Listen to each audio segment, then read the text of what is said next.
অন্তর্বর্তী সরকারের উপদেষ্টা হিসাবে দায়িত্ব পালন করছিলেন। হঠাৎ করে গতকাল হৃদযন্ত্রের ক্রিয়া বন্ধ হয়ে তিনি ইন্তেকাল করেন। ইন্নাল্লাহি ওয়া ইন্না ইলাইহি রাজিউন। আমি এই পেশাতে সেই হাসান আরিফ সাহেবকে দেখেছি। অত্যন্ত প্রতিভাবান একজন আইনজীবী ছিলেন এবং কোর্টে অত্যন্ত সুন্দরভাবে মৃদুভাবে কথা বলতেন। আমি তাই কখনো দেখিনি যে আদালতে কোনো বিচার সুন্দর আচরণ আমরা কখনো দেখিনি। সবসময় ভদ্র নম্র ছিলেন এবং একজন বিশ্বাসযোগ্য সরল বিশ্বাসযোগ্য আইনজীবী ছিলেন। সবাই তাকে শ্রদ্ধা করত এবং ভালো মানুষ হিসাবে, সৎ মানুষ হিসাবে তার একটা বর্ণাঢ্য জীবন। বিভিন্ন সময় সে ক্যালকাটায় ছিলেন, বাংলাদেশে ছিলেন, বাংলাদেশে স্বাধীনের পরে বাংলাদেশে চলে আসছেন এবং অ্যাটর্নি জেনারেল ছিলেন, সরকারের সরকারের উপদেষ্টা ছিলেন, বর্তমান সরকার উপদেষ্টা ছিলেন, উপদেষ্টা হিসাবে ইন্তেকাল করেছেন। তার এই জীবনে তার সততা নিয়ে কেউ কোনো কষ্ট কখনো তোলেনি এবং একদম এত বিশ্বাসযোগ্য ছিল।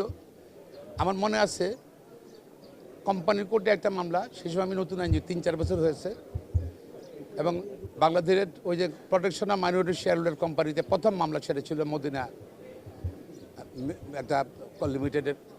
সেখানে হাসান আরিফ সাহেব ছিলেন অপরপক্ষ, এদিকে ছিলেন ব্যারিস্টার মওদুদ আহমেদ সাহেব এবং আমি ছিলাম।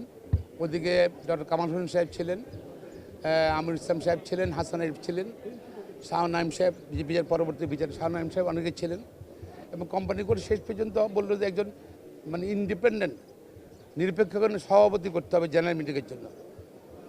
তখন আমি ব্যারিস্টার মওদুদ আহমেদকে বললাম যে যদি উনি অপরপক্ষের লয়ার, উনাকে সভাপতি হিসেবে করা যায় না, উনি ইম্পার্শিয়াল। তখন মওদুদ আহমেদ এগ্রি করলেন। দেখেন অপরপক্ষের লয়ার, সে কিন্তু আমরা মেনে নিলাম তাকে তার বিশ্বাসযোগ্যতার কারণে এবং সুষ্ঠুভাবে উনি ওই কোম্পানির যে সমস্যা রিজলভ করলেন এবং তার এই সততা, বিশ্বাসযোগ্যতা, এটা নিয়ে কোনো কোশ্চেন ছিল না কখনোই। এবং ওনার এই মানে জীবনের পেশাগত জীবনের অনেক মামলা, উল্লেখযোগ্য মামলা এখন আজকে সুপ্রিম কোর্ট ডিএলআই রিপোর্টেড বিল রিপোর্টেড কেস, যেটা ভবিষ্যতে যারা আইন পেশা থাকবে তাদের জন্য একটা মানে সুবিধা হবে এবং অনুসরণীয় হবে, তারা কোর্টের রেফারেন্স হিসেবে ব্যবহার করতে হবে। তার এই মৃত্যুতে সুপ্রিম কোর্ট আইনজীবী সমিতি এবং সুপ্রিম কোর্ট, বাংলার বিচার ব্যবস্থায় বিশাল শূন্যতা পূরণ হয়েছে এবং এরকম হাসানের মতন শূন্যতা তৈরি হয়েছে এবং শূন্যতা তৈরি হয়েছে।